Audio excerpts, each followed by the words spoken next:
Prvo, zahvalila bi se Gradskoj knjižnici Zadar koja nam je omogućila da ovako imamo jedan predivan panel u vašim novim prostorima. Danas sam prvi put bila u ovom dijelu i odjelu za mlade i ostala sam bez teksta. Predivna knjižnica. Evo, treći po redu festival pripovijedanja, Naraton, prvi panel koji ovdje imamo u novim prostorijama i zapravo hvala vama svima koji ste se odazvali i koji ćete, ja se nadam, uživati ovih sljedećih sat i pol vremena. Ja bih također istaknula kako ovaj panel je interaktivan. Tako da ako u bilo kojem trenutku imate potrebu nešto reći, prokomentirati, nemojte se ustručavati. Ja znam po sebi, ako želim nešto pitati i ostavim za kasnije, zaboravim, tako da uvijek dignite ruku, ako ja ne vidim, malo se prokašljite ili pitajte kolegicu Željanu da vam da mikrofon. Tako da, molim vas što interaktivnije. Evo, mi smo tu danas na narativnom chatu u kojem smo se upustili u našu pripovjetku i pripovjedanje, jer priče su svugdje oko nas. Znači, priče dolaze od pamtivijeka. Prenose se prvo usmenim putem, zapisivanjem, kasnije prelaze u taj tiskani oblik, ali danas u današnjem dobu one zapravo poprimaju malo i drugačiji oblik, s obzirom da novi mediji ulaze sve više u naše svakodnevne živote. Pa evo, ono što je već i Željana rekla, želimo saznati koja je budućnost i priča i pripovjedanja i čitanja u digitalnom obliku. Pa ćemo krenuti odavde. Martina, vi ste zapravo organizatorica konferencije o pripovjedanju, imate udrugu Logos koja se bavi pripovjedanjem, osnivačica ste Društva hrvatskih pripovjedača. Pa gdje je pripovjedanje danas i kolika je važnost pripovjedanja općenito? Dobar dan i iznimna mi je čast da sam dio ovog panela. Gdje je pripovjedanje danas? To ću ostaviti malo za kraj. Prvo bih počela s time što je pripovjedanje i kako mi to u udruzi razumijemo, pa dijelom će to biti zapravo i moje mišljenje. Pripovjedanje je jedan prastar i pradavni način komuniciranja koji nam je utkan u naša bića i rekla bih da danas ne možemo bez njega nikako. Čak i kad nismo svjesni, neki put posežemo za tim oblikom komuniciranja, jer to nije samo izmjena misli, komunikacijski jedan dio, proces, nego pripovjedanje se razlikuje od drugih komunikacijskih procesa upravo po tome što upličemo svoje emocije, svoja životna iskustva, nekako prizivamo i zavodimo našeg sudionika u razgovoru ili publiku kao što ste vi ovdje i svi postajemo jedna veća zajednica. Mi često u udruzi kažemo i mi pripovjedači da se smatramo dijelom jedne veće priče i da smo mi ljudi kao bića svi satkani od priča. Priče su nedjeljivi dio nas. Od onih priča što smo danas doručkovali, gdje smo sve bili, kako nam je putovanje bilo, je li se dogodila kakva nezgoda, koliko nam je trebalo da stignemo. Pa znate, ono kad u razgovoru dijelimo sve ono intenzivne u strasti, što se sve događalo, želeći i onog sugovornika uplesti u naše događanja, da bude dio naše priče. Dakle, nedjeljiv je dio, isto tako i kad odemo u trgovinu, pa razgovaramo s trgovkinjom ili možda u prolazu dijelimo svoje životne priče.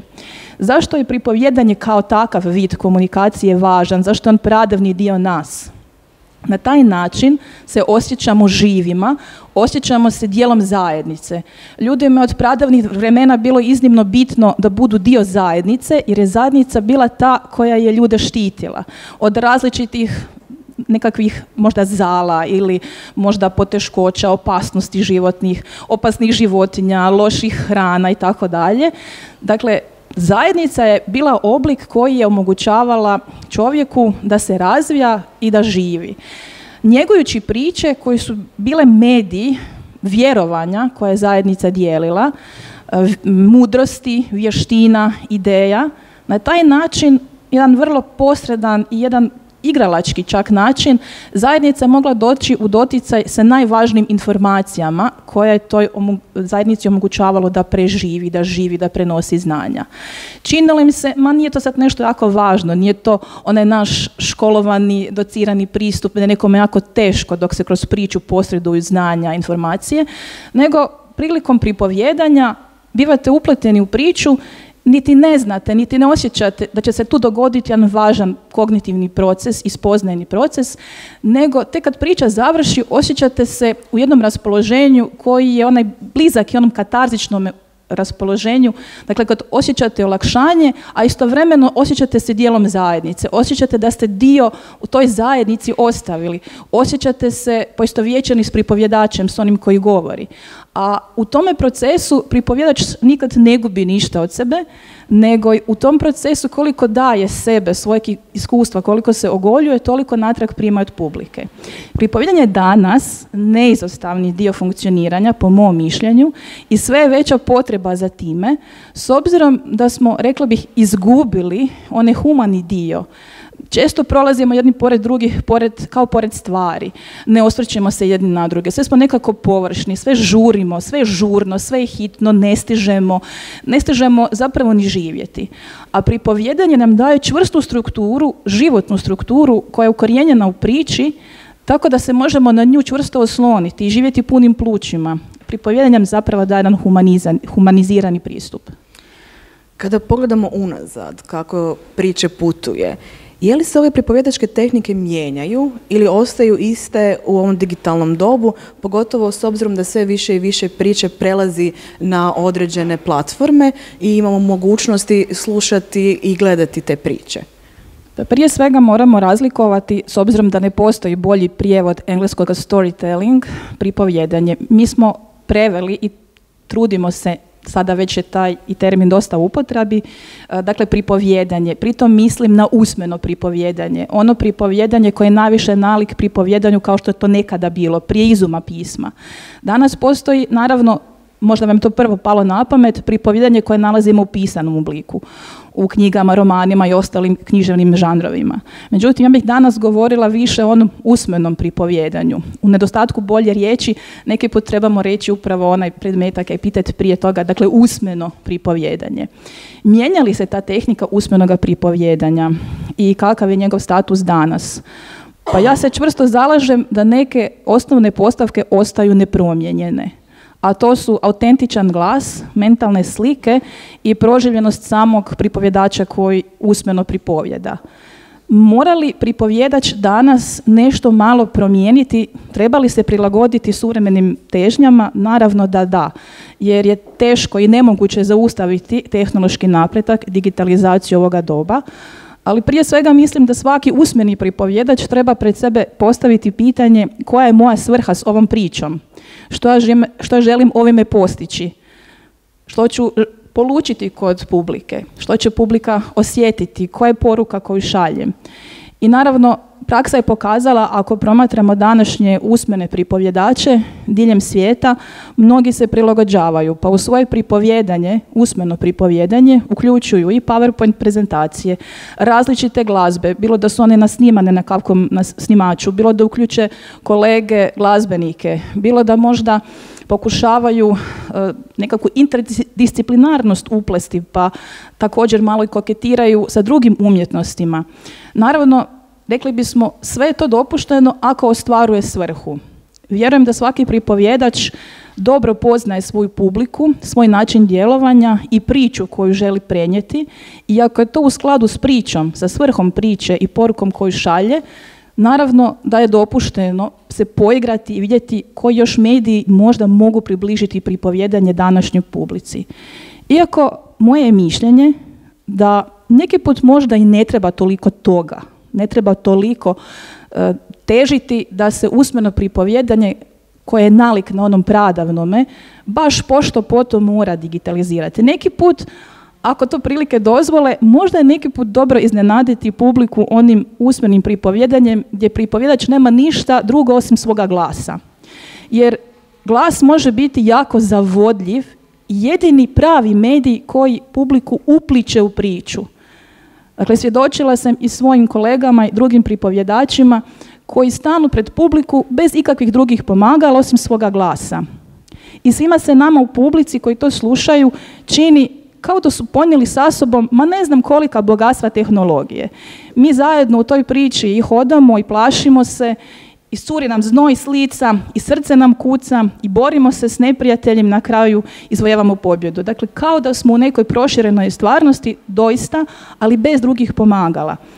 Tako da zagovaram funkcionalnu uporabu drugih medija i to doista ovisi o samom pripovjedaču koji ima apsolutnu slobodu odlučiti što mu u tom trenutku treba. Neki put više, neki put manje, a naravno sve u svrhu poruke koju ta priča ima.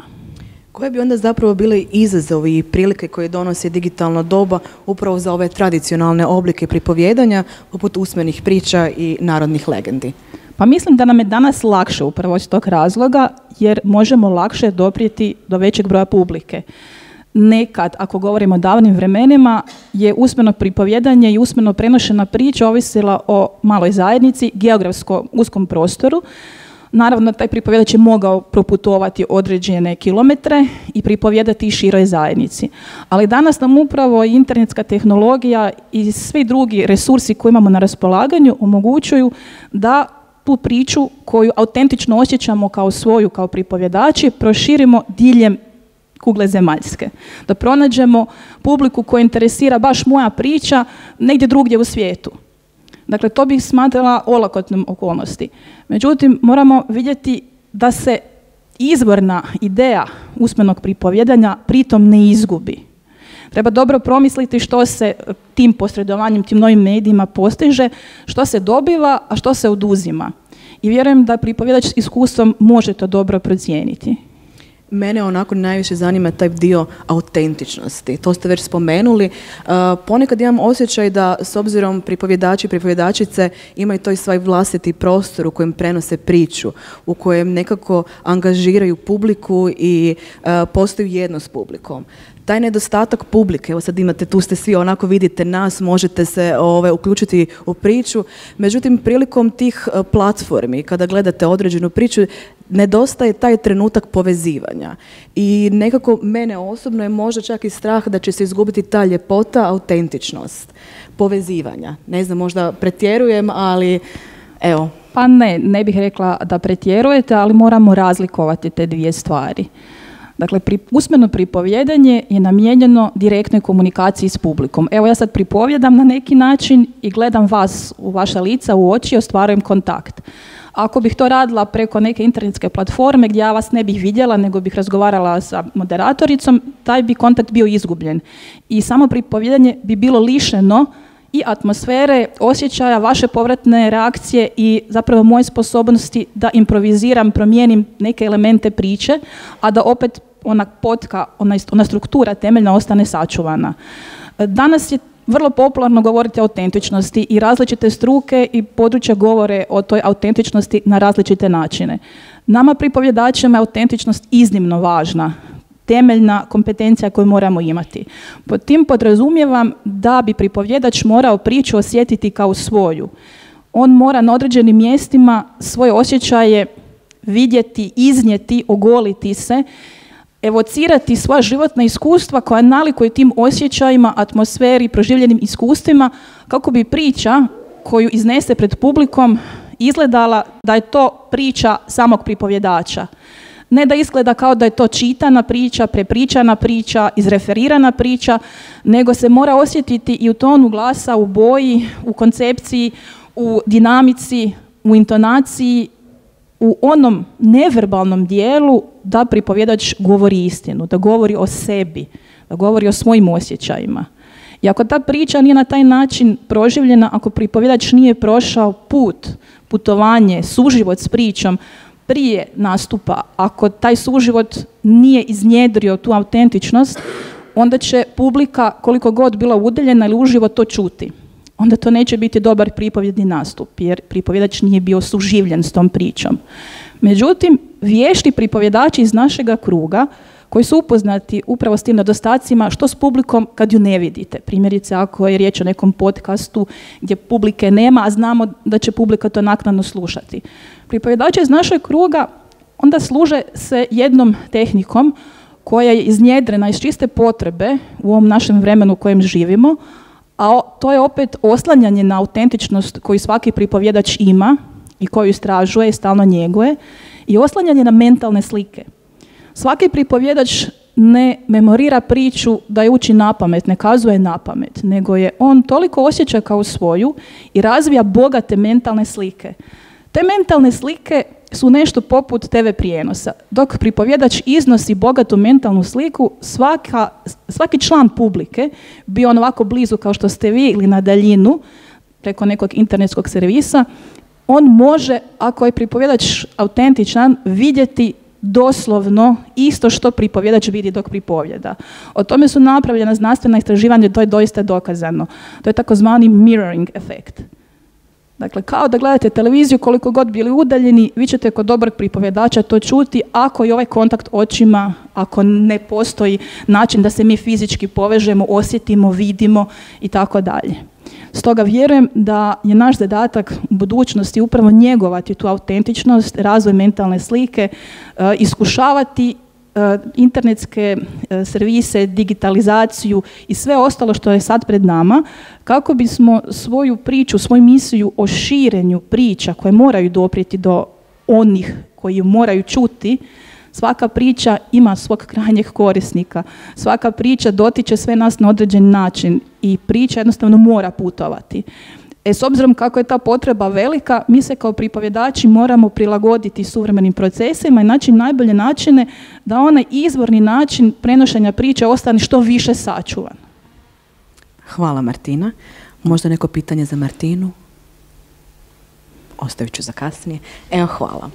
Sad ćemo krenuti onda s pripovjedanja na čitanje. S obzirom, Kornelija, da je vaš znanstveni interes čitateljske kompetencije i teorija čitanja, hoćemo odmah krenuti razlika pripovjedanje i čitanje, da budemo onako malo i dobijemo i teoriju. Može? Može. Evo, jel me čujete svi? Čujemo. Dakle, slušala sam pažljivo kolegicu Hranj i spomenula je taj kolektivni aspekt pripovjedanja. Kada je došlo do tiska, širenja knjiga, kad je došlo do šireg opsega, dakle ljudi koji su došli u doticaj sa pisanim pričama, tada je čitanje postao individualan čin. Znači, za razliku od situacije kada je u toj agrafijskoj zajednici publika, odnosno kolektiv stajao ispred pripovjedača, sada smo dobili situaciju kada stojimo pred tekstom, čitamo taj tekst, nema tog glasa, ima ga, ali u tekstu, ukodiranog u tekstu, nemamo tu izvedbu koja prati usmeno pripovjedanje, dakle, mi moramo naučiti čitati. Eto, od toga krećemo. Što je čitanje danas? Sjetimo se da smo prije nekih 20-ak, 30-ak godina govorili da je čitanje užitak. Danas govorimo da je čitanje kompetencija. Već tu možemo naslutiti određenu razliku u pristupu.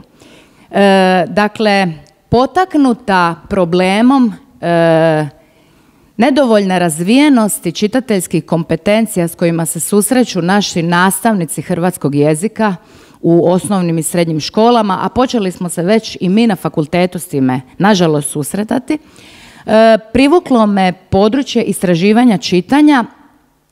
Također, bila sam potaknuta i vrlo lošim zapravo vijestima o tome kako nam izgledaju rezultati PIRLS čitanja, ispitivanja, dakle, čitateljskih navika i vještina i razumijevanja pročitanog. I zapravo čitanje je danas predmet istraživanja ne samo teorije književnosti, ne samo psihologije, pedagogije. Dakle, ono zalazi i u područja prirodnih znanosti, društvenih znanosti i čitanju se danas pristupa s jedne interdisciplinarne platforme. E sad, što se to događa s čitanjem? Mi ne možemo negirati da danas živimo u ikoničkom dobu. Dakle, naše pripovjedanje postaje sažeto u ikonice. Kada govorimo o emocijama, primjerice, kada prenosimo svoje emocije u tekstualnim elektroničkim porukama, mi više ne pišemo, lirsku pjesmu o ljubavi ili, ne pišemo anegdote, ne izražavamo se na taj način, nego stavljamo ikonicu. I to se također odražava i na načine kako mi u biti percipiramo tekst koji čitamo. Ta ikoničnost naše kulture odražava se i u tekstovima koje stvaraju suvremeni književnici. Mi danas svjedočimo stripizaciji književnosti, što nije loše. Dakle, mi imamo pojavu grafičkih romana. Naime, književnici pokušavaju,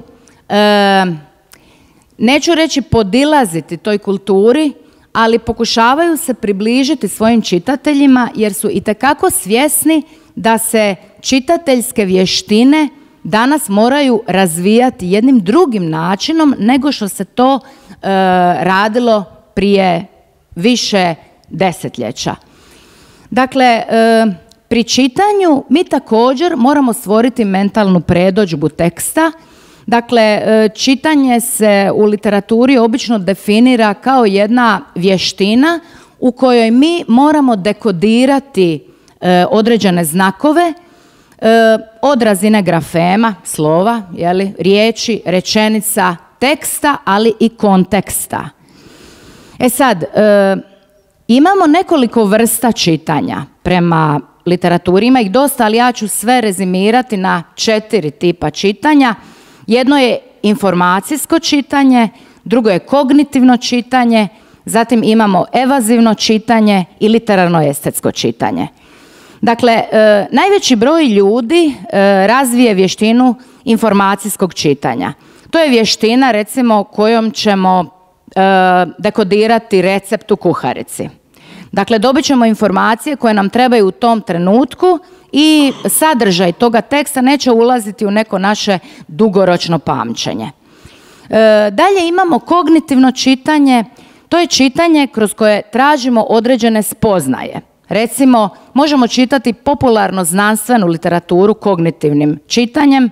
To je jedan oblik također strategijskog čitanja.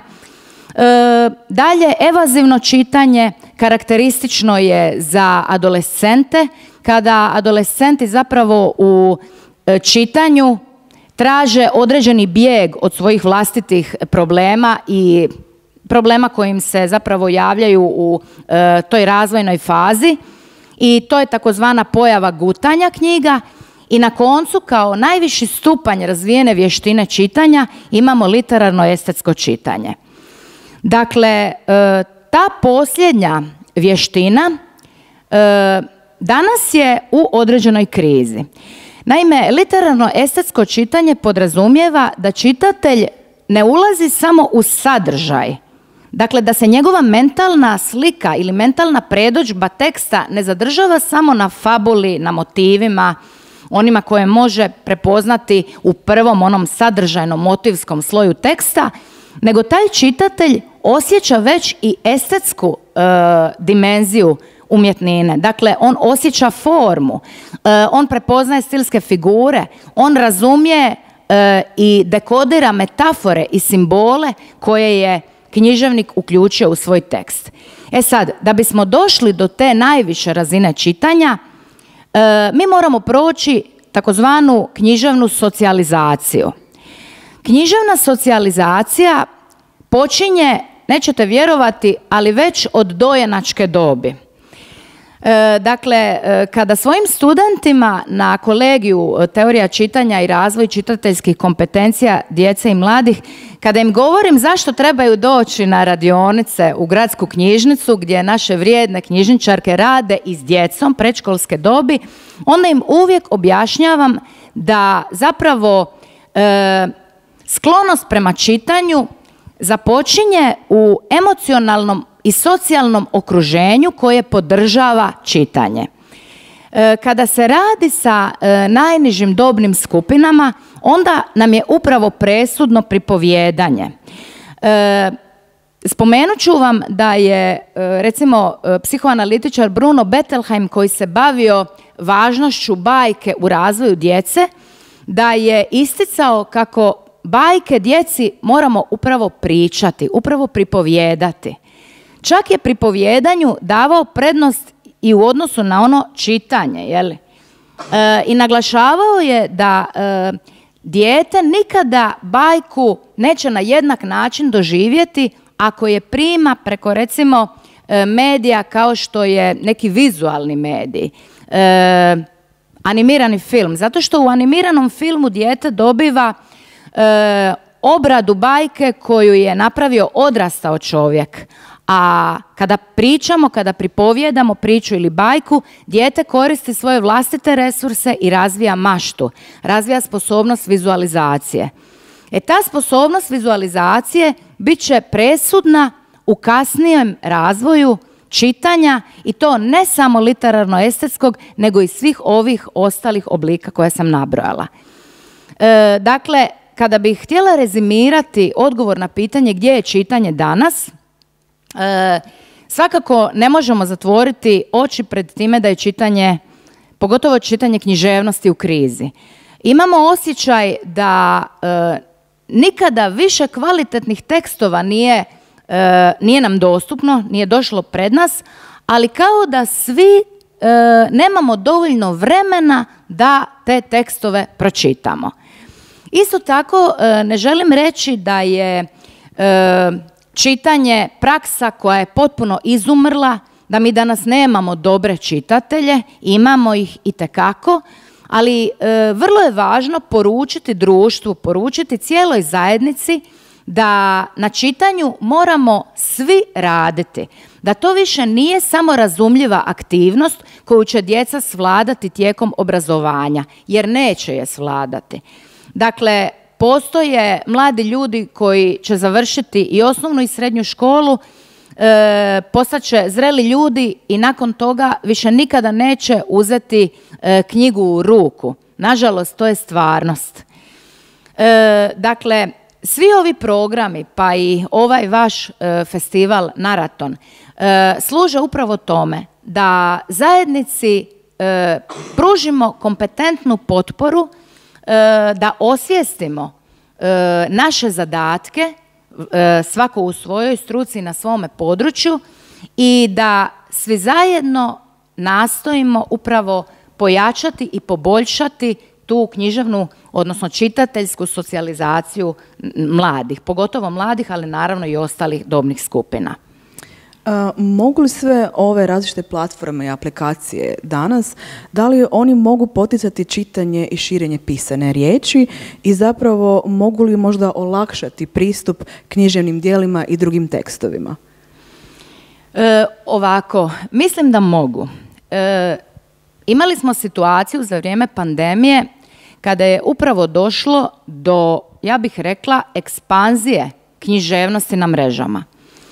Znam da postoje i suprotna mišljenja koja smatraju da je to jedan površan pristup književnosti, međutim činjenica je da društvene mreže mogu proširiti književnost i mogu potaknuti na čitanje i ljude koji su davno izašli iz škole i prestali čitati ono što je bilo obvezno. Evo, daću vam jedan najnoviji primjer.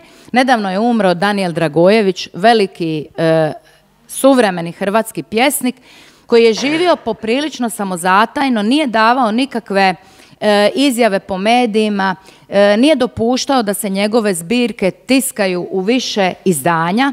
Dakle, bio je posve netipičan.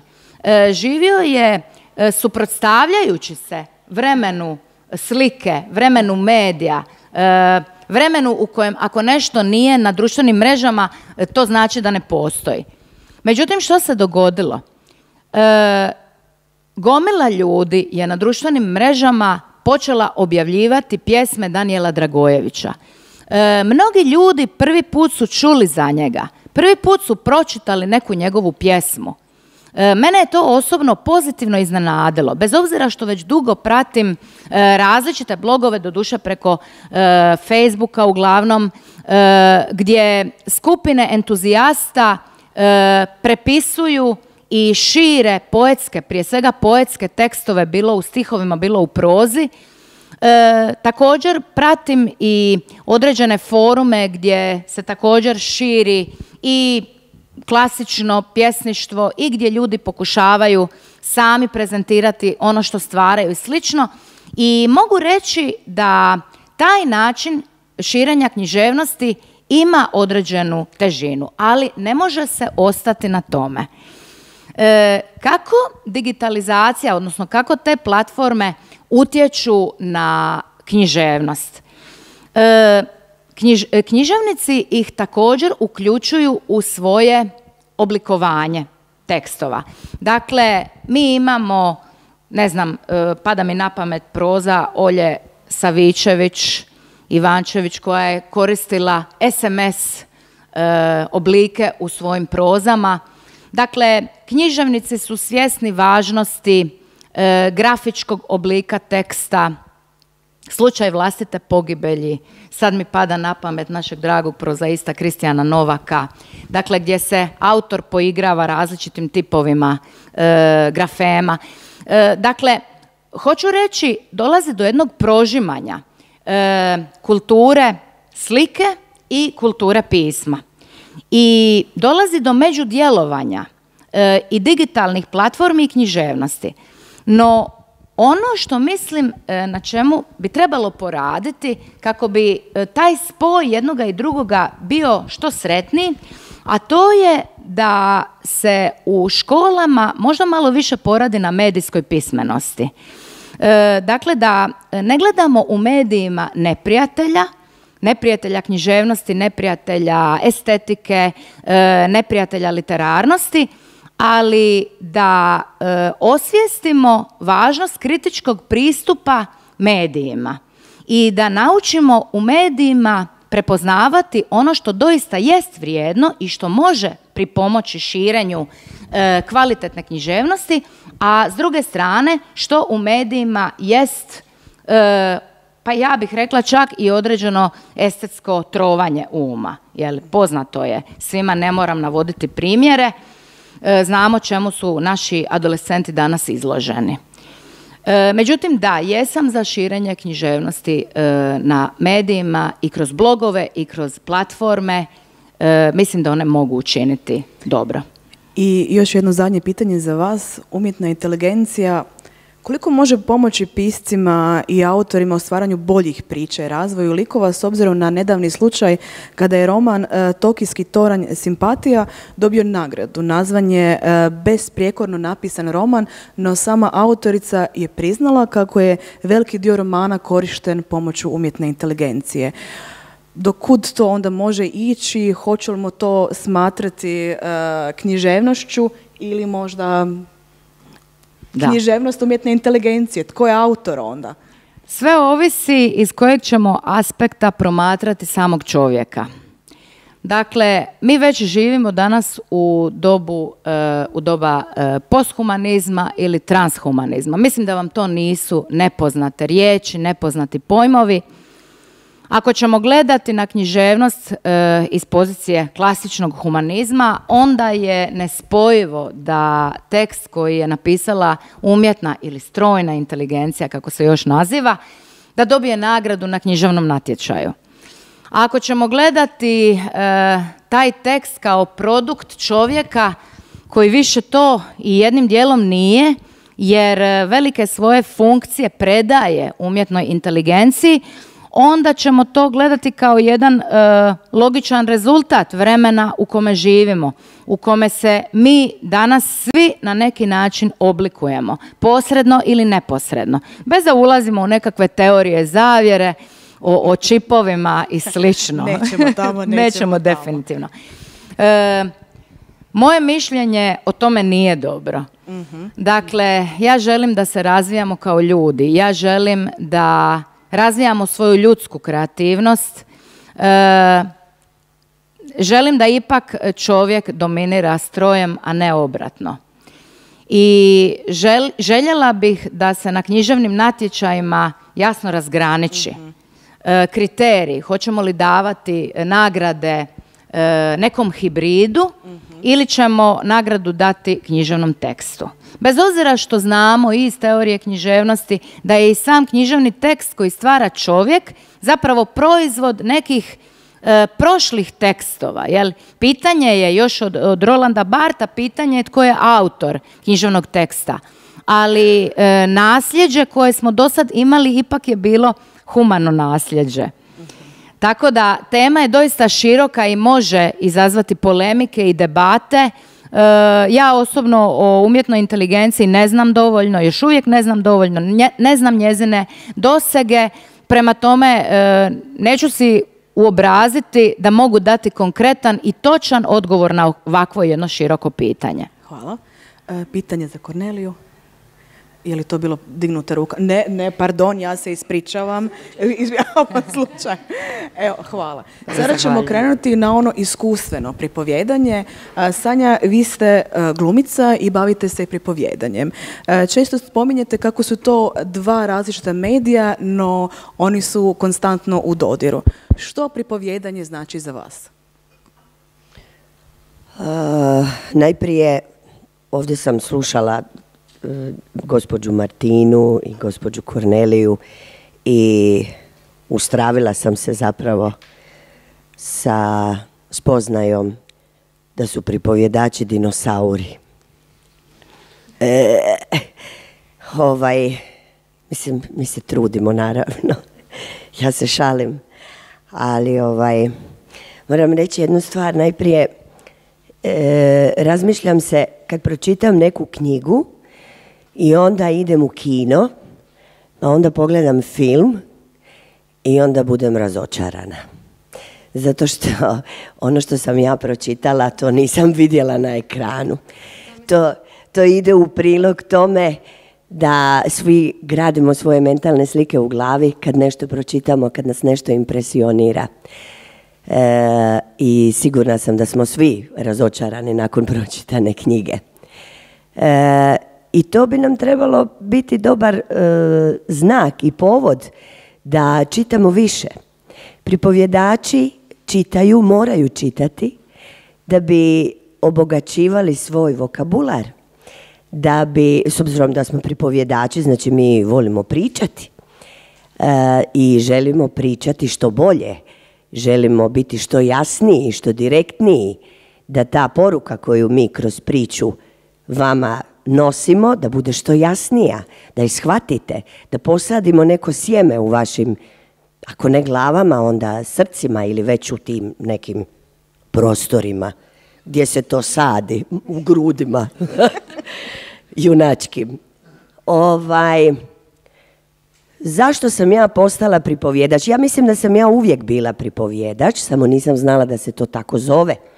I nisam znala da postoji umjetnička nauka o storytellingu. Storytelling zvuči ljepše nego pripovjedanje, jel da? Da. Evo, ja sam storyteller. Ali vjerujte mi da dan danas, evo mi živimo u petoj tehnološkoj revoluciji. Dan danas postoje ljudi koji nemaju pojma što znači storytelling, kamoli pripovjedanje. Ajde storytelling, kako ne znaš, pa to je engleski, to svi znaju. Ali ne znaju. Daću vam jedan primjer. Zovu me na neku manifestaciju, a vi ćete pričati priče, a to je za dicu. Ajde, mi ćemo skupiti dicu, pa vi dođite, pa... Dobro, ja kažem, ajde. I onda dođu novinari, je to malo napišu, gledaju i onda sutra izađe u mediju da je glumica i pripovjedačica Sanja Grgina čitala. Gdje je iko vidio da ja čitam? Dakle, valjda se to poistovjećuje. Zapravo o tome se i ne razmišlja. Ljudi danas ne razmišljaju o ničemu. Jel' tako? Pa je. Donesi mi, odnesi mi, scrollaj, lajkam, hejtam. Drugo me se ništa ne tiče. I to je tužno. Meni je pripovjedanje otvorilo neka potpuno nova vrata u mom životu. Potpuno.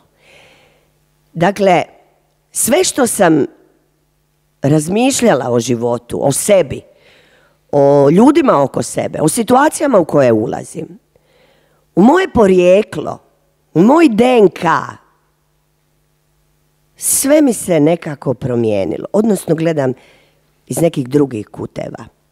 Zapravo gledam srcem više. Sve je to stvar srca, u stvari. Jer pripovjedanje se zapravo i nalazi negdje između nas sad ovdje, u ovom prostoru, nevidljivom. Što znači za mene pripovjedanje? A ne moram vam reći, znači ja to živim. To nije više idem nešto naučiti, idem nešto istražiti da bi nešto postala. Ne, ja sam to postala.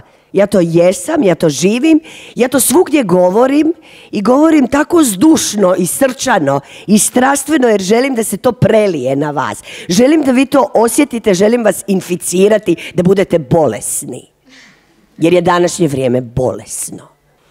Pripovjedači su čarobnjaci. Jesu 100%, majke mi. Jer pripovjedač kad krene pričati, slušali ste gospođu Martinu, najveći i najbolji, jedini alat pripovjedača je glas. Pa kad taj glas krene, kad taj zrak krene strujati kroz glasnice i vama pružati, dakle, melodiju kroz priče, da vas unese, da vas ponese u te predjele, u te preko 7 gora, 7 mora, planina. Vi ćete se stvarno tamo naći. Vi ćete reći na kraju, pa gdje sam ja do sad bila? Kakav san sam snila? Šalim se. Vratit ću se na pitanje, nisam ja zaboravila pitanje, ali morala sam se malo i referirati i reći nešto da probijem i led i tremu i sve skupa. Dakle, pripovjedanje je meni jako važno, volim pripovjedati, zovu me na razne manifestacije, ali kažem vam, to je ono, a to ćeš ti ono za dicu. Pa dobro, okupe oni i djecu, ali onda oni sjede tamo negdje sa strane, roditelji kao ozbiljni, oni su svi na mobitelima jer imaju važnoga posla. Međutim, kad krenu slušati priču, onda počnu odlagati mobitel, pa vidi što tamo se događa.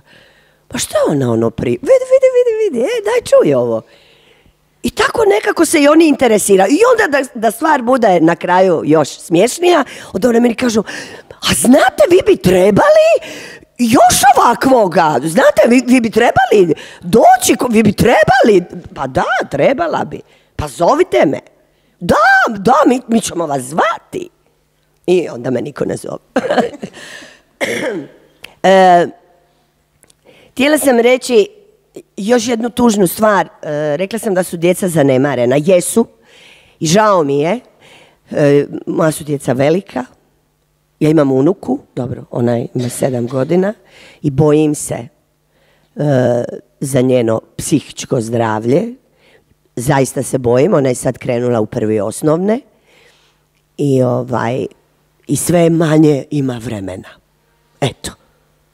Ne možete vjerovati, imam samo 7 godina, ja nemam vremena za slušati priču jer imam gimnastiku, pa imam školu od 8 do 4, pa imam ples, pa imam trening, pa dođe vikend, ja bi spavala. Eto, baš mi je to tužno. Ali osim djece, mi smo zanemarili sve vrednote koje smo uzgajali, kojima su nas učili. Mi smo zanemarili na ljubav, mi smo zanemarili prijateljstvo, jer nemamo komunikaciju licem u lice. Zanemarili smo viteštvo. Nema vitezova. Ne mislim na muškarce, mislim i na žene. Nema junačkih dijela koja nisu sad neka velika, revolucionarna, ali mala, svakodnevna. Kad pobjediš samog sebe, sve je to zanemareno. I tu nastupaju pripovjedači. Mi smo healeri, evo jedna riječ. Zar ne? Danas ljudi idu na terapiju, čak se i hvale s tim.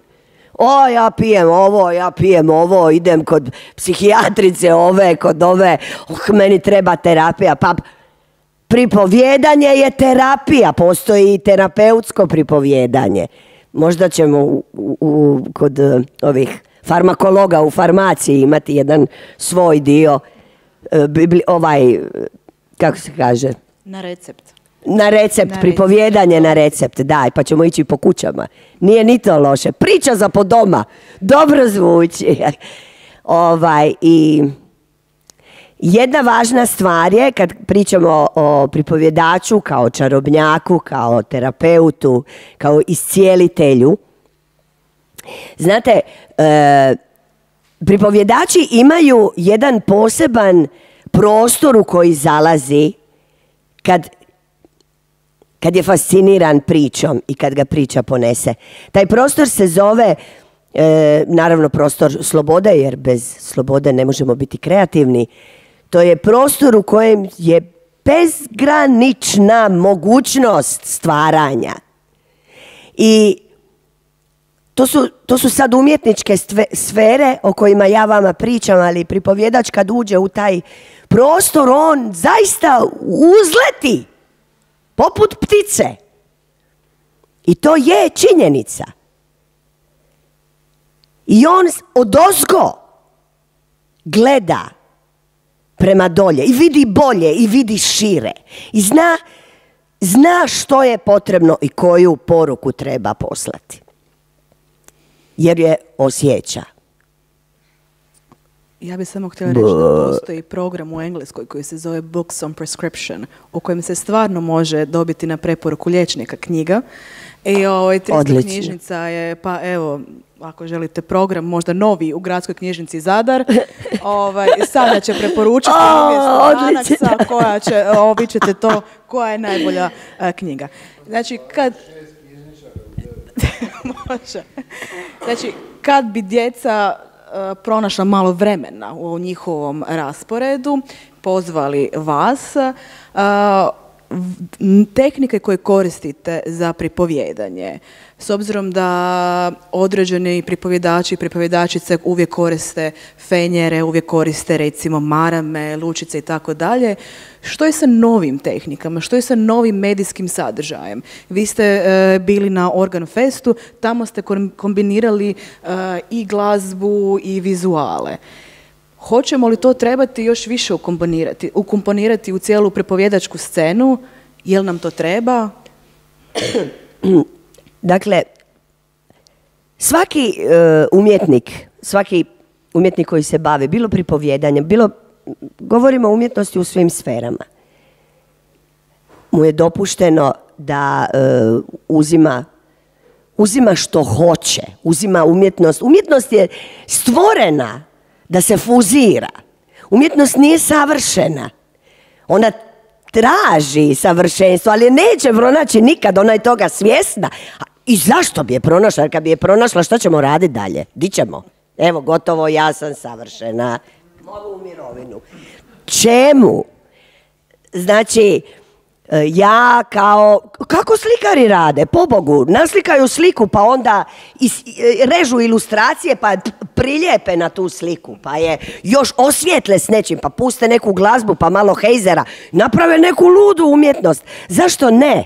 Svaki pripovjedač je izvođač individua za sebe i on će priču koju osjeti ispripovjedati na način za koju on misli da je najbolje za tu priču, za koju on misli da je najbolje za tu publiku. Možda su mala djeca, možda su veliki, možda su ljudi koji rade, ne znam, u nekim firmama, današnjim firmama. Dakle, izabrat ću sama način. Martina je rekla super jednu stvar i ja sam odmah klimala glavom, to je bilo ono, možda nije potrebno. Možda nije potrebno kititi, pa daj malo ovoga, daj malo ovoga. Pusti onako kako je. Ako smo u potrebi za riječju, ako smo u potrebi za onim iskonskim, elementarnim, onda pusti, onda mi daj to. Ako mi to nedostaje. I slažem se s tim, dapače, jer ima prilika kad ću ja doći sjesti na bančić, kao nekad, i upalit ću fenjer, prizvat ću atmosferu i počet ću pričati priču i to će biti dovoljno. Ali ima priča i ima situacija kad ću ja od te priče zahtijevati da ona naraste. Ja ću joj obući moderno ruho, ali ona će uvijek biti priča, ona ista, starinska. Ali zašto ne? I što se tiče Zadar Organ Festa, Znači, to je prvi festival takav u Hrvatskoj gdje zapravo orguljašku glazbu, orguljaške koncerte, gospodična Teja Kulaš koja to vodi, zapravo fuzira, spaja sa drugim interdisciplinarnim, multimedijalnim sadržajima. Ona istražuje tradicionalne okvire, kako ih probiti, kako modernizirati, kako približiti, upravo tako, ne samo orgulje kao instrument, nego umjetnost općenito. I to je jedan sjajan veliki projekt gdje se rade i besplatne radionice za djecu i za odrasle, gdje se rade radionice iz svih sfera umjetnosti. Znači, ne samo glazbene, nego i dramske, i sportske, i filmske. Dakle, a ono što sam ja s njima radila, sad dolazimo na tehnologiju. Znači, da nije bilo tehnologije, mi se ne bi sastali i ne bi uspjeli realizirati to što sam ja htjela.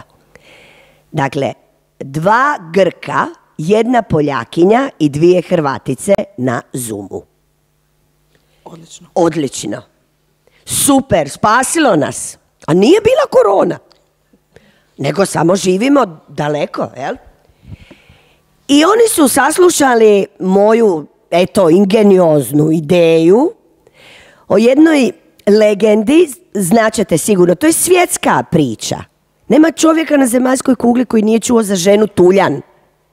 Za ljude koji su nekad bili Tuljani, koji su dali svoj život moru. Dakle, to je jedna morska, za ljude s mora priča. I ja sam htjela toj priči dati glazbu, dati svjetlo i dati sliku.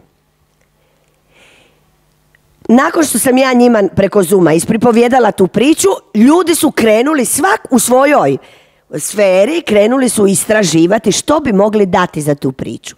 Tako je Teja Kulaš odsvirala bezbroj skladbi na orguljama, koji su se uklopili savršeno. Poljakinja Joasija, nemojte me, je svirala violončelo i ja uvijek kažem hidrofor. Nije hidrofor, nego je haldorofon. Ima li iz glazbe? Ne, srećom. Mislim da je haldorofon. To izgleda kao malo violončelo, a znam da ga koriste i metalci u svojim sastavima. Sjajan jedan instrument. Aleksandros Politakis, svjetski light dizajner koji je crkvu Svetog Donata obojao da plačete.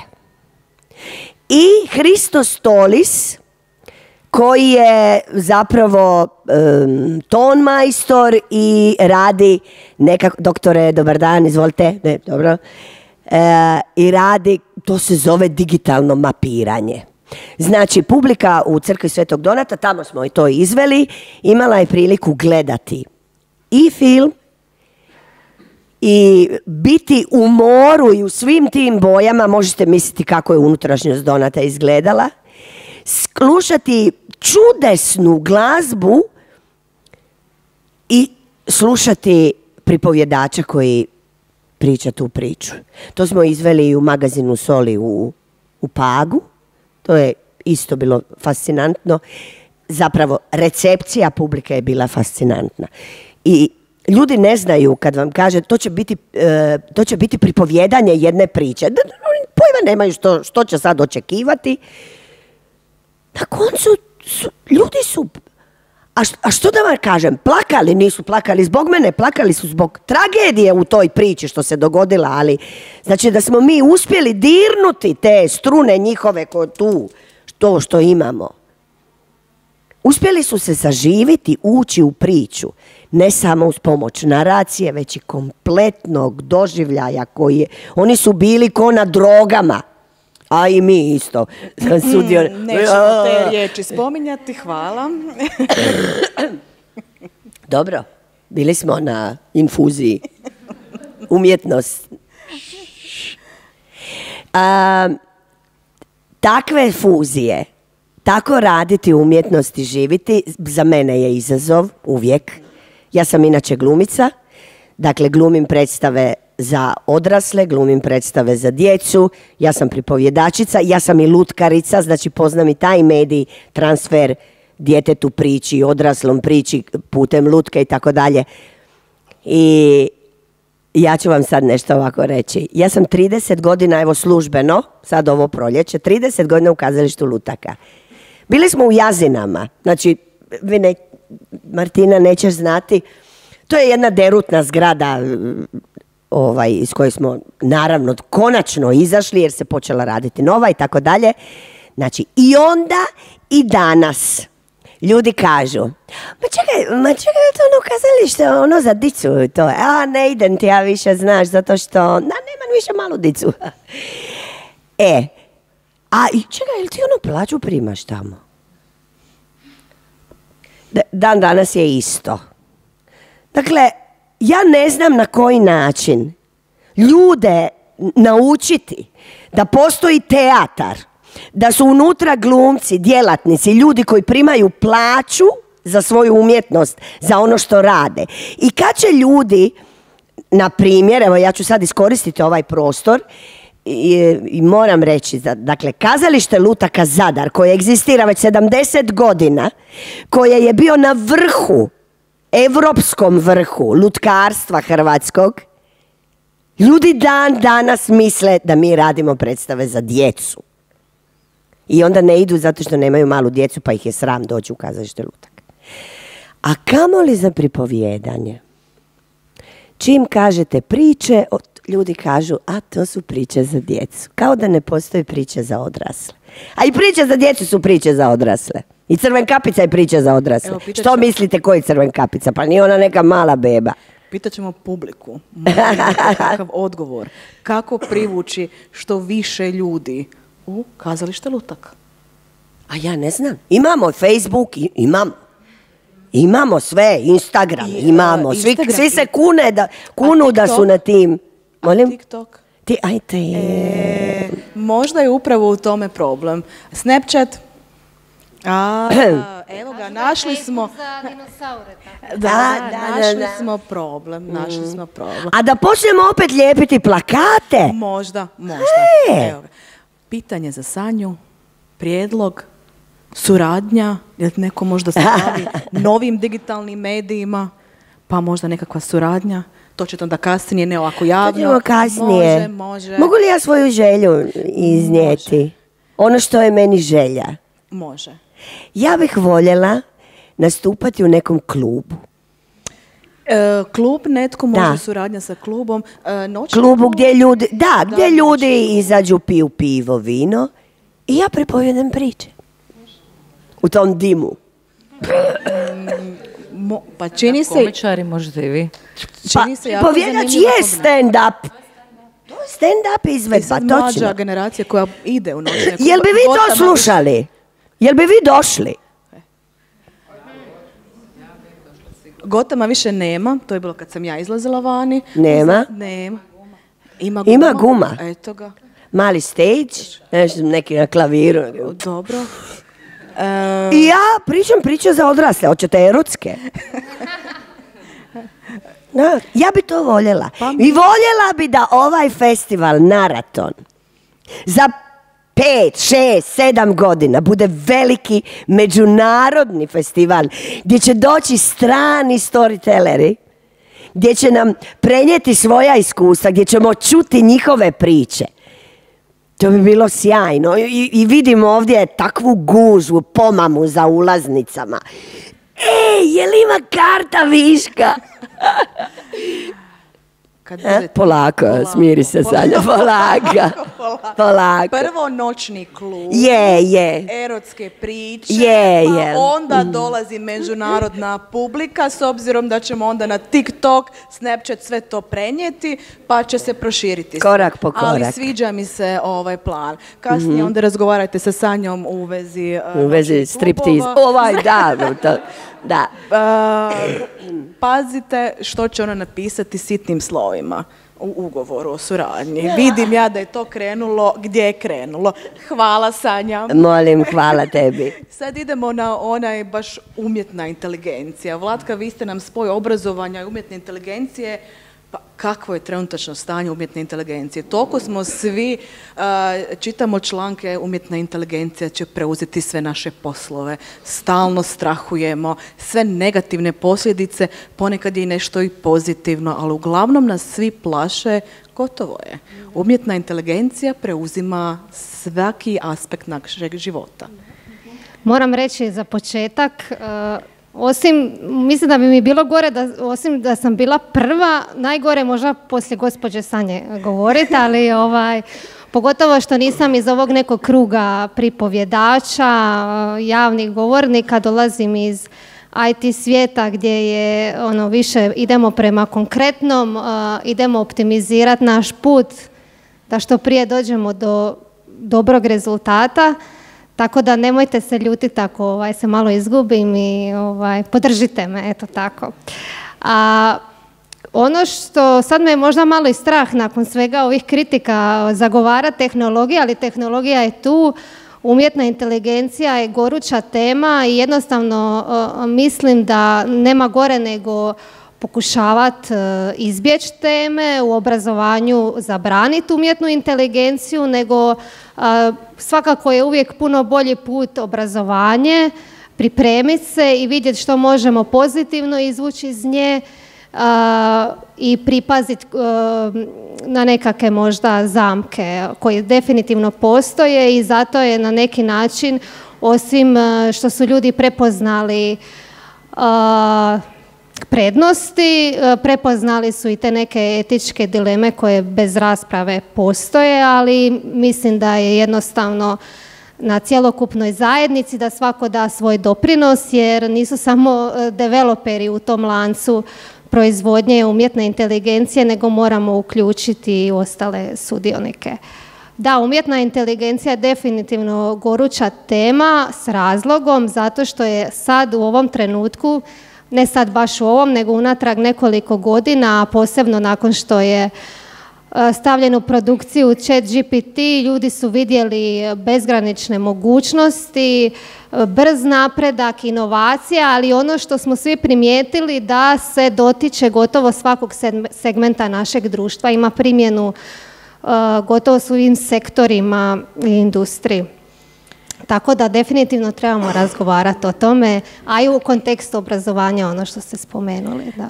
S obzirom da je to umjetna inteligencija, koji su zapravo, mislim, taj problem nedostatka kreativnosti, kako to riješiti kad radimo sa umjetnom inteligencijom? Pa ja bih htjela ono što je zapravo, mislim zašto sam pozvana ovdje, da bi razumjeli umjetnu inteligenciju treba znati na koji način ona funkcionira. To je ono što je mene zaintrigiralo kao matematičara. Rekli su mi da je u pozadini matematika, meni je to bilo ono nevjerojatno jer ono do sada programiranje koje je bilo je ono eksplicitno ako vidiš ovo, napravi ovo. Međutim, umjetna inteligencija ne funkcionira tako.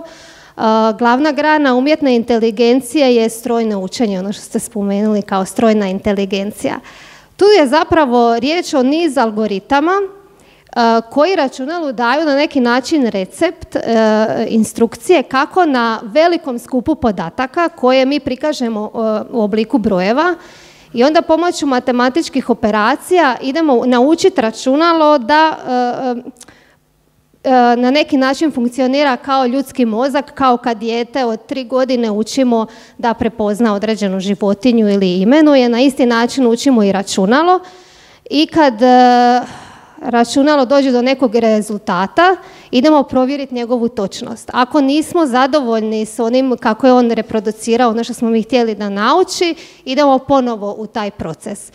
Dakle, to je na neki način za većinu ljudi crna kutija, pa evo i ja sam ušla najdublje što sam mogla, proučavajući te algoritme. Dakle, sve ono što učenici pitaju, najčešće što će mi te matrice, vektori, derivacije, vjerovali ne, u pozadini se samo to vrti cijelo vrijeme i onda je zapravo jako teško tu nekako dati neke parametre, iako moguće je, i zato imamo tu i niz dezinformacija koje mogli ste primijetiti i ChatGPT radi, ali on je naučen jednostavno na velikom skupu podataka koje je teško isfiltrirati, ne možete vi to ručno napraviti.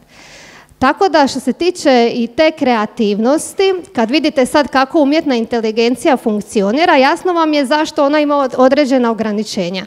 Zato što je umjetna inteligencija učila na određenom skupu podataka, pa recimo ako gledamo književna djela, na do sada dostupnim književnim djelima. Tako da je tu teško onda biti nekako originalan, ali je opet moguće. Tako da ja bih rekla da je tu neka simbioza između, najbolje postići simbiozu između čovjeka i računala da mu on bude kao neka pomoć u kreativnosti. To je ono što i sad developeri rade, kako koriste umjetnu inteligenciju, on im je kao neki saveznik, ali naravno ne može još uvijek raditi umjesto njih. Umjetna inteligencija poboljšava se svaki dan. Kad je krenulo Google Translate, znam, bile su presmiješni prijevodi bilo kakvih rečenica sa hrvatski na bilo koji jezik i obrnuto. Međutim, danas vidimo ogromne pomake. Budućnost umjetne inteligencije u 5 godina, može li se to uopće predvidjeti? S obzirom da to ide tako sve brzo, svaki dan se sve mijenja, predviđanja su onda, pretpostavljamo, opet nepouzdana.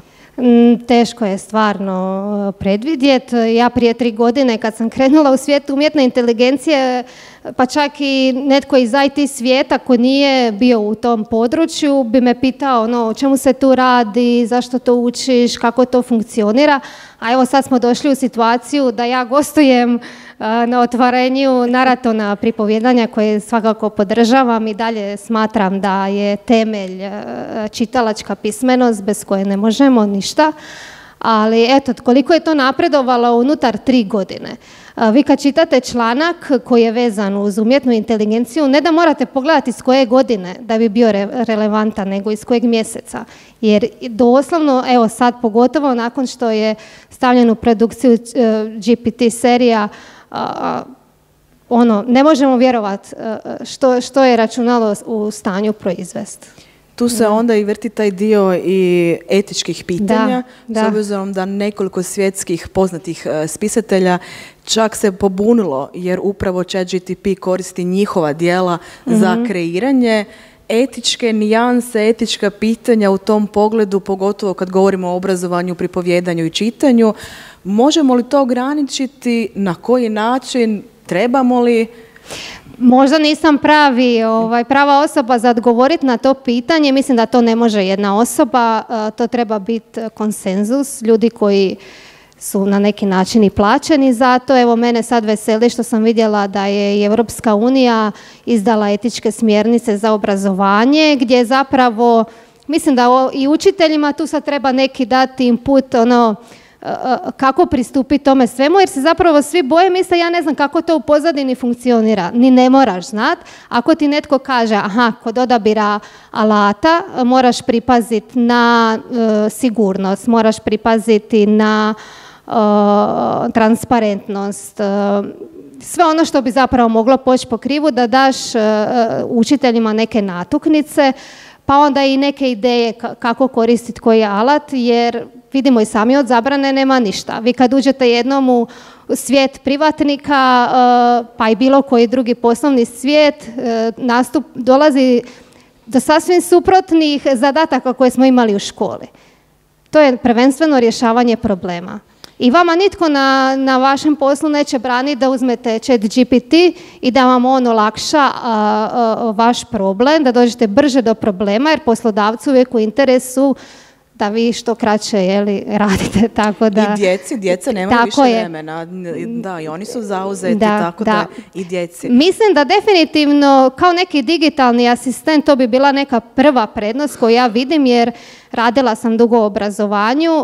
Učenici kad dođu do problema i dođu recimo na 3. korak i ne znaju dalje. Učitelj ima 25 učenika u razredu i on u tom trenutku, jer je učenik sam kod kuće i on dalje ne zna kako bi. Ako bi taj neki digitalni asistent, a umjetna inteligencija jako dobro, vidjeli ste i sami u ChatGPT-u, nastavlja se na razgovor.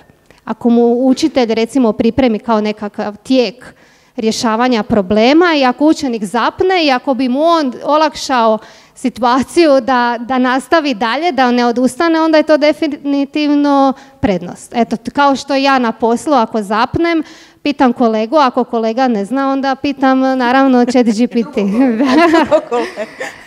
Da, tako da definitivno ima mana, ali moramo se svi obrazovati i ne možemo zatvarati oči i reći...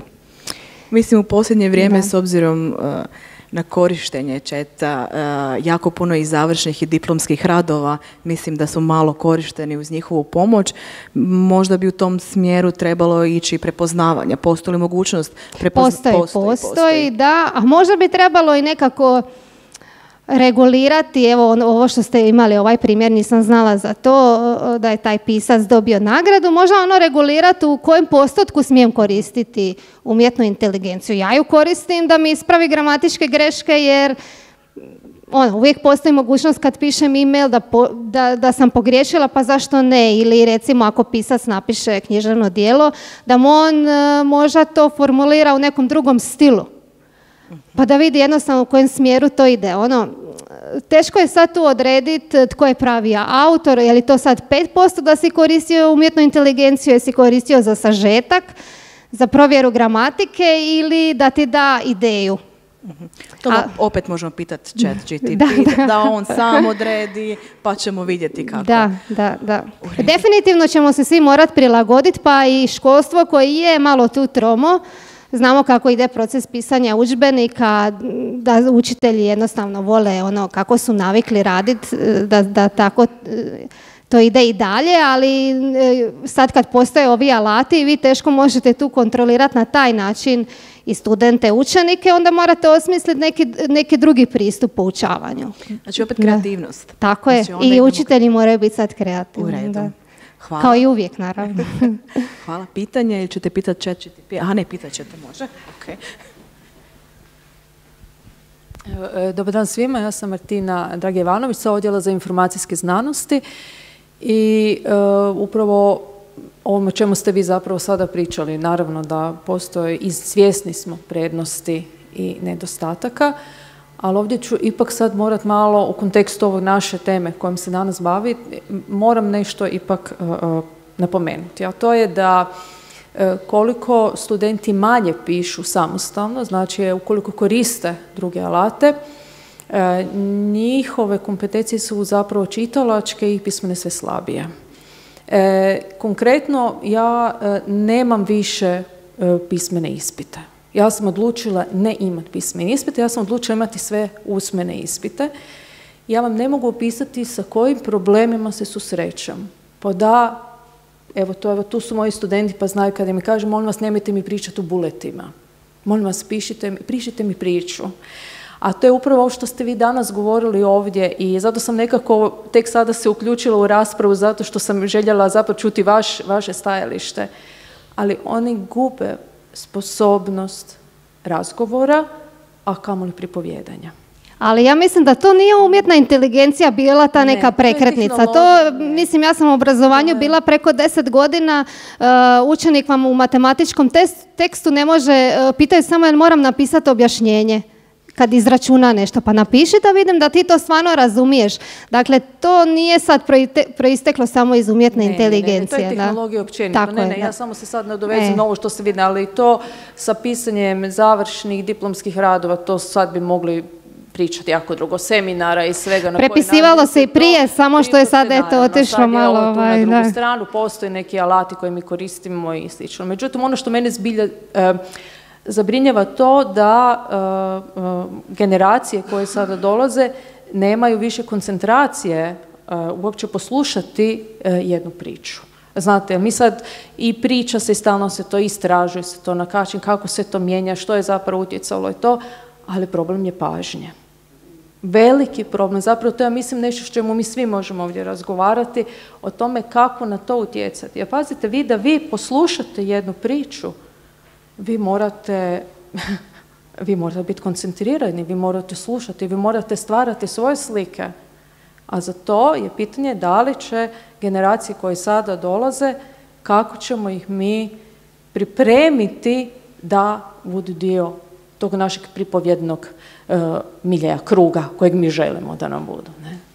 I još jedna stvar, evo samo još ako može, pitanje strasti. Znate, kada se govori i tehnologija, korištenje tehnologije u pripovjedanju, baš u kontekstu ovoga što i na samom plakatu stoji, ali ja još nikada nisam vidjela da je moguće, ja sam pokušavala pronaći i neke od primjere, da li tehnologija može prenijeti strast. Jel može tehnologija prenijeti gospođu Sanju? Nemoguće, to je jedino hologram, tako.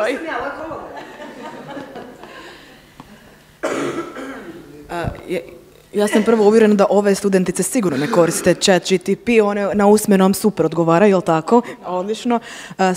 Pitanje strasti je dosta zanimljivo pitanje. Kada govorimo o umjetnoj inteligenciji, Sanju mislim da teško možemo upravo to. Morat ćete izmisliti nešto novo. Samo za strast. Meni je, što se tiče umjetne inteligencije, pitanje strasti nije ono više s aspekta korištenja, nego me je ono kao strast bila kao matematičaru doći kako je to sad stvarno moguće. I zar stvarno jedna derivacija omogućava računalu da prepozna crvenkapicu? Iz tog aspekta, ali slažem se sa svime što su rekli prije i svoju djecu pokušavam naučiti, promovirati čitanje prije spavanja, da im knjige budu igračka, da je ne doživljavaju kao nešto strano i svojim primjerom pokazati. I definitivno se slažem s onim što ste vi rekli, a sad kako ćemo to riješiti ne znam, ali ipak taj ljudski kontakt mislim da je broj jedan, to se slažem. Da. Ali ne bi bilo loše da možda neko predavanje, kad se krenu buniti zašto mi treba derivacija, možete onda reći za 10 godina, u tom i tom smjeru, novci i tako. Pa uvijek vi imate učenike i kad sam radila u školi koji su, većina njih želi biti korisnik tehnologije, a ono što sam ja uvijek pokušala doprinijeti, bar do određenog postotka učenika, da im kažem da u redu je biti korisnik, ali probajte biti kreator. To je ipak razina više.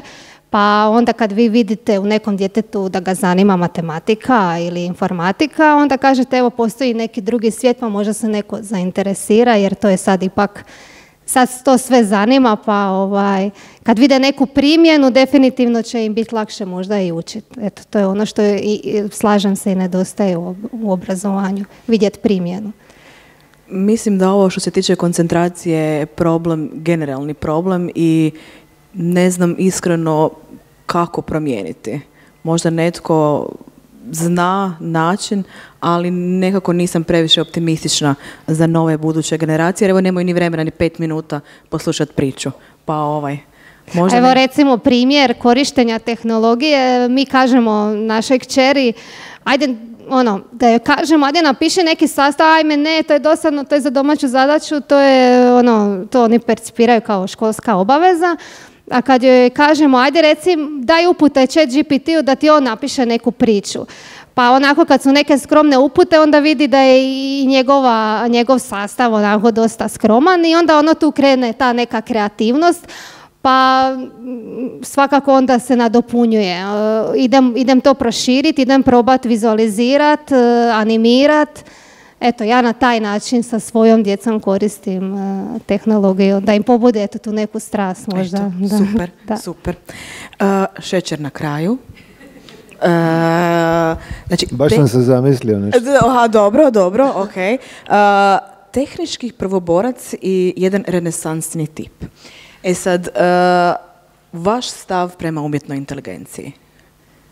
Evo, ja ću početi sad ovako napamet slušajući prethodne kolege u ovome, malo sam se zamislio kako je sve počelo. Uvijek smo koristili tu tehnologiju da nam u nečemu pomogne, da nam nečemu posluži i radilo se na različite načine. Sjećam se prvih strojnih prijevoda, to je bilo očajno. A onda je došao taj model po kojem su shvatili da će učiti kompjuter kako funkcionira jezik, nego da će mu dati gomilu jezika i sad iz toga se snalazi. Tu je počeo Google Translate i na taj način radi otprilike i današnja umjetna inteligencija. Enormne količine teksta se filaju u tu stvar i onda ona u traženju nekih uzoraka uspijeva dobiti gramatičke rečenice koje često nisu smisaono svoje, lupeta što se kaže ili halucinira kako to kažu u žargonu kod umjetne inteligencije. Tako sam ja danas sad, dok smo sjedili ovdje, uzeo ChatGPT, pita ga da mi ili you, ali ja obično volim reći you, inteligencija kao žena, da mi napiše priču o panelu na kojemu 6 ljudi priča o umjetnoj inteligenciji. Rezultat je bio naravno kao i uvijek zanimljiv. Samo jednu riječ je totalno promašila značenje, ne da mi se sad gledati u mobitel, ali to se stalno događa tako s tom umjetnom inteligencijom.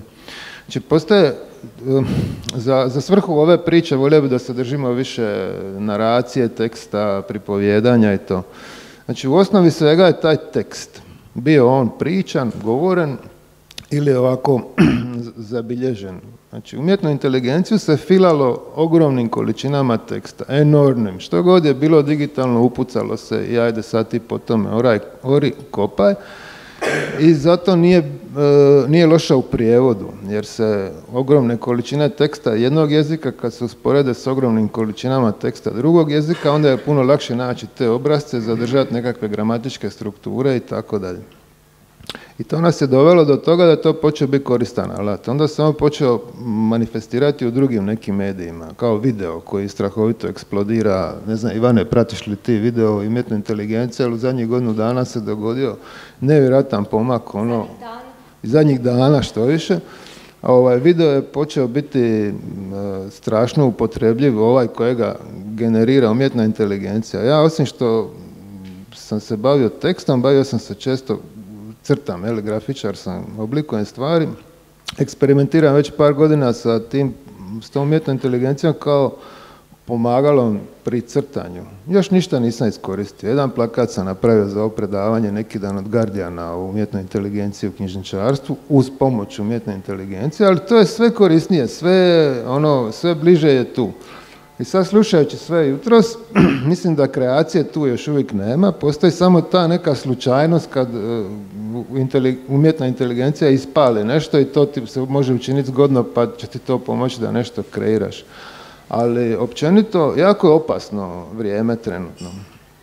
Jako je opasno zato što se događa eksplozija, tržišna eksplozija umjetne inteligencije prije nego što je ona regulirana. Što se dogodilo već sa društvenim mrežama i vidjeli smo di nas je to dovelo. Na stranu ovi izvrsni primjeri društvenih mreža kad neko ih koristi za, ne znam, poeziju, za ovo, za ono, gdje je to lijepo, korisno, krasno, pomogne da se do nečega dođe, da se o nečemu dozna. Ima puno naličja tih društvenih mreža koje zadnjih godina su donijele puno zla. Među ostalim to smanjenje pažnje koje se ispostavilo danas kao veliki problem. Ljudima je smanjen taj attention span, znači vrijeme koje su sposobni biti posvećeni jednom nečemu. Tako se trenutno događa sa umjetnom inteligencijom.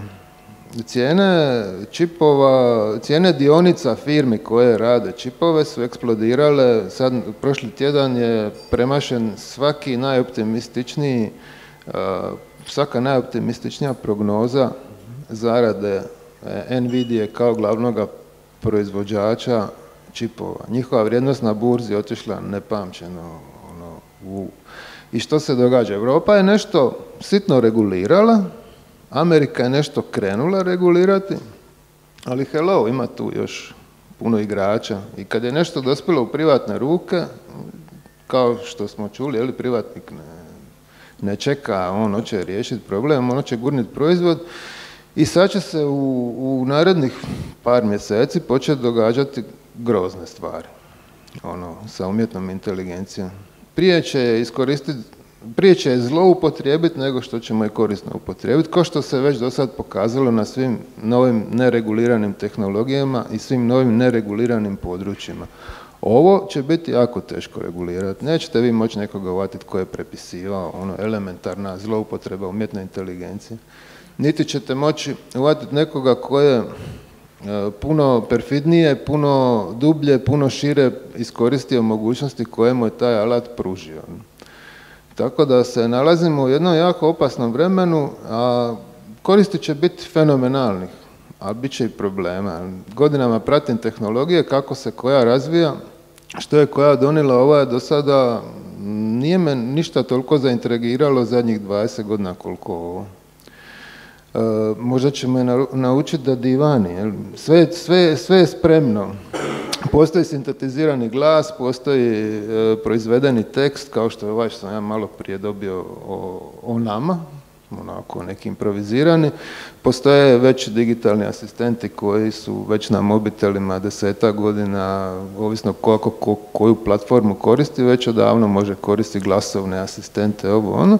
I uskoro ćete moći, prije nego što idete leći dite, reći daj složim jednu priču, već može, ali možda još nije dovoljno dobro pričana, dovoljno dobro izgovorena, dovoljno nisu korišteni neke osobitosti jezika, naglašavanja, stišavanja, ovog onoga, ali budući je šopaj ogromnim količinama sadržaja iz svih domena, naučit će je i interpretaciji teksta. I tako vi jednom djetetu koje ima možda godinu, 2 dana, koji još ne kuži o čemu se u priči možda radi, će moći slušati jednu umjetno generiranu priču, možda već ovaj tjedan ili idući mjesec će neko to izbaciti. Tako da se svi moramo dobro zamisliti. Sreća, eto, mi smo u Europskoj zajednici koja koliko toliko regulira svoje tržište i ne da ovim stranim igračima, često ih kažnjava ovo ono, ali uvijek se ide dalje. Nisam, kako bi rekao, podijeljen sam. Lijepo je nešto moći koristiti, lijepo je imati novi alat, ali opasnosti su velike. Kada budu bolji vektori matrice, onda će biti bolje priče, znači za par tjedana. Može tako. Kombinacija umjetne inteligencije i knjižnica, opet je onaj moj dio tehnologije oduzima posao i tako dalje. Hoće li se ići u tom smjeru da za 10-15 godina fizičkog prostora knjižnica ne bude, sve su nam knjige online, dostupne? Pa isto pitanje sam odgovarao nekad prije 20 godina pa se ništa nije dogodilo. Znači, došle su mnoge nove tehnologije, knjižnicama još uvijek nije nešto strašno se dogodilo, pokazale su se vrlo žilave, stabilne i bilo bi dobro da ih se možda više uključi u taj razvoj inteligencije. Ali da se tu stvar šopalo više ovim znanstvenim i provjerenim informacijama, ne bi toliko možda lupetala odgovarajući na pitanja danas. Onaj trenutak kad su prestali koristiti samo nekakve provjerene izvore i počeli puniti inteligenciju, umjetnu inteligenciju, čak i Wikipedia dobra, nego počeli je šopati sadržajem društvenih mreža, tad se srozao njen kvalitet. Ali su dobili aktualnost, to je sve rađeno, moramo biti aktualni, moramo biti društveno korisni, kao moramo biti, kako se ono kaže... osvješteni i moramo imati tu političku korektnost i to. Onda se sve nekako zakompliciralo i mogu reći srozalo. Ovo što vidim zadnjih tjedana, recimo pitaju da izbaci mi sliku prosječnog Finca iz srednjeg vijeka, a umjetna inteligencija odgovara slikama osoba obojene kože. Zašto? Zato što je bilo problema nedavno s time što je svaki put odgovor bio temeljen na zapadnoj kulturi, bijelom čovjeku i tako dalje, i onda se neko uvrijedio i onda je počelo se sada ubacivati i druge rase i druge kulture i sad onda počima lupetati na drugu stranu, kaže sad kako može biti finski neki vojnik iz 11. stoljeća crnac, nema šanse. Ali točno to se sad događa jer stalno se mijenja taj algoritam, dopunjuje se, ažurira se kako bi kao bilo što više kućica označeno. Knjižnice trebaju mjesto biti onda edukacije zapravo o utjecaju umjetne inteligencije. One su to prirodno. Svako vrednovanje informacija je posao knjižnice među prvima. Ako neko ne zna, kako bi rekao, vrednovati informaciju, taj vjerojatno nije puno koristio knjižnicu ili se družio s knjižničarima. Znači, provjeri odakle, provjeri je li pisano s nekim ciljem da se ide u ovu ili u onu stranu, vidi je li relevantno, je li friško je li iz pouzdanog izvora, to je ono što mi ljude učimo cijelo vrijeme. Kad bi na taj način se punila umjetna inteligencija, gdje bi joj bio kraj? Neki pozitivan primjer projekta knjižnice umjetne inteligencije? Još ne znam. Dobro. Kako koristimo umjetnu inteligenciju u knjižnici? Ne, mogla bi se, naravno da bi se mogla, ja znam bilo koji knjižničarski posao koji uključuje obradu podataka, tu se može sigurno puno napraviti. Mislim da bi se pomoću umjetne inteligencije mogao posao katalogizatora bitno skratiti, na primjer, pojednostaviti. Provodi i edukaciju vezano uz AI pismenost. Znači, recimo, je li objavila neke od takvih dokumenata, ja se nadam da će i naša knjižnica upravo to početi raditi, jer to je nama nešto što mi moramo raditi. Mi kao što radimo informacijsku medijsku pismenost, tako ćemo zapravo raditi i AI pismenost. Super, dobro došlo. Moramo se prilagoditi. Ovo gazi, ovo ide, ovo neće stati. Ako nekome je skočila vrijednost njegove dionice umjesto očekivanih 100, skočila mu 300%, pa svi će se nakačiti na to. Doći sljedeći ulagač, ja bi isto od tih dionica, daj meni 100 komada. I onda će za njih očekivati dobit. Što se dogodilo sa Facebookom na kraju krajeva? Ali dioničari Facebooka su tamo od 2006. 2007. veliki fondovi, neke face, poznati ljudi čak i oni su dobili prvih 10 godina dobit, ne znam, 30% su dobili, to je ludo. On hoće i 11. godinu dobiti 30% i 12. I on će ga ciditi dokle god se može. A koga će Facebook ciditi da bi ovome dao dobit? Pa nas. Zato svako ko ima u sebi neke etike prema, kako bi rekao, etičan odnos prema svijetu, mora dobro razmisliti šta, kada, da li uopće se koristiti jednim od tih proizvoda i probati ga koristiti na što benigniji i što korisniji način. Pa možda neki savjet za nas za sljedeći tjedan, gdje uložiti i što i kako. Kupite dionice Nvidia i sličnih. Svi ste čule o sljedeći tjedan, prihodi će nam se povećati, po horoskopu nam piše, odlično. Pitanja možda sada otvorene.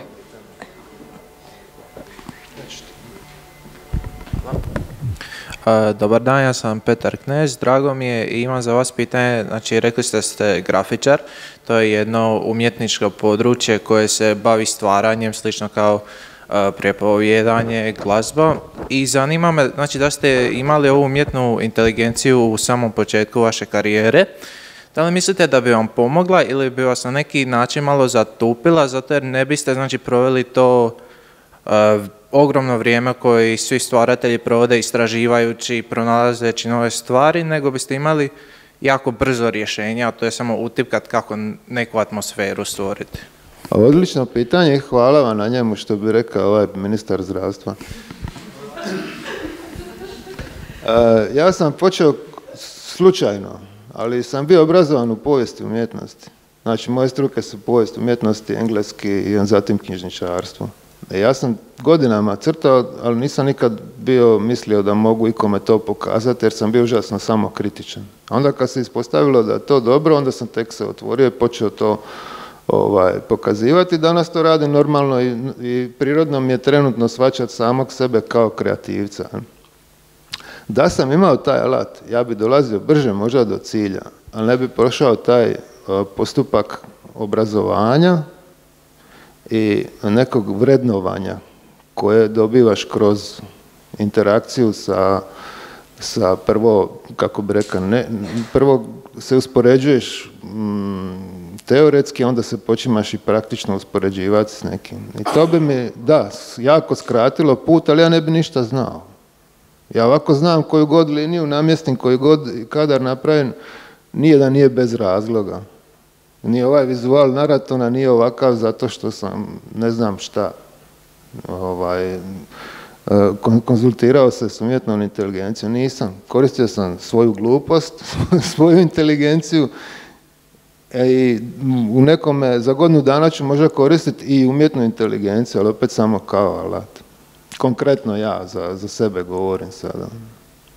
Znači, odgovor je da, došao bi brže do cilja, ali ne znam koje bi kvalitete bio taj cilj. Hvala lijepo.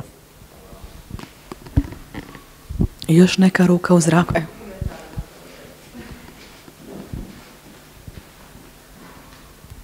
Evo, pozdrav svima. Blaženka Mavrić-Vadlja iz Samoborske knjižnice. Pa evo, mi zaista mnogo radimo s djecom, imamo različite programe, posjete učitelja, profesora i zapravo jedan problem koji nam baš svi iz te struke spominju. Evo, baš sam jučer o tome sa gospođom Sanjom razgovarala. Djeca su nam poput nekog eksperimenta u današnje vrijeme. Dakle, s jedne strane imamo tu tehnologiju koju oni već vrlo rano koriste. Evo, možemo vidjeti već djecu predškolske dobi koliko su na tim mobitelima. A onda s druge strane zastarjeli obrazovni programi koji im nude i lektirne naslove i gradivo koje sigurno nije prihvatljivo, odnosno njima je nezanimljivo. Gledamo samo čitalačke navike, evo što je rekla gospođa koja radi na informacijskim znanostima. Dakle, vidi se koliko im je rječnik osiromašen, koliko su loši u komunikaciji, u pripovjedanju, koliko su im sastavci, eseji loši. Dakle, to se drastično srozala kvaliteta. Vidi se da puno manje čitaju, ako i čitaju, više su to sad neki romani, stripovi, odnosno romani koji su između, znači, romana i stripa, i oni sami kažu treba biti ilustracija, treba biti određeni font slova, prored, ako nema ilustracije, ako nije duhovito, zanimljivo, oni jednostavno neće dati šansu tom romanu. Koliko je kvalitetno to djelo, to je već upitno. Nažalost, i danas je zapravo tiskanje vrlo onako popularno i meni se čini da puno tih dijela, što slikovnica, što dijela za mlade, uopće ne prolazi nikakvu kontrolu, nikakve kvalitete. I zapravo se pitamo što djeci nudimo i kako zapravo taj jaz premostiti. I sam Ranko Rajović, poznati neurolog, je rekao da se djeci već i sinapse u mozgu drugačije razvijaju, što je naravno i prirodno. Jer Ja očekujem da će djeca za 2 godine imati velike palce od mobitela.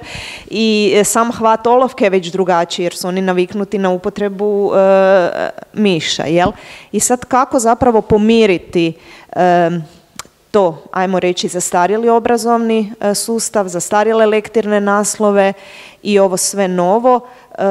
Evo, kao što je gospođa rekla, jednostavno tome ne možemo pobjeći, treba iskoristiti u najboljem mogućem smislu, ali mislim da je to vrlo, vrlo izazovno i da bi zaista trebao postojati jedan kvalitetan tim ljudi, educiranih ljudi, koji mogu onda napraviti možda neki novi kurikulum, neke nove smjernice i da olakšamo i djeci i prosvjetnim djelatnicima, roditeljima, znači svima koji se bave djecom. Evo, hvala lijepo. Hvala na komentaru. Možda još koja ručica u zraku? Komentar? Dobro. Evo, onda bi time privela ovaj panel kraju. Hvala svima koji ste došli i došle. Hvala najviše našim sudionicima i sudionicama. Evo, narativni chat je završio i želim vam ugodan ostatak dana. Pozdrav!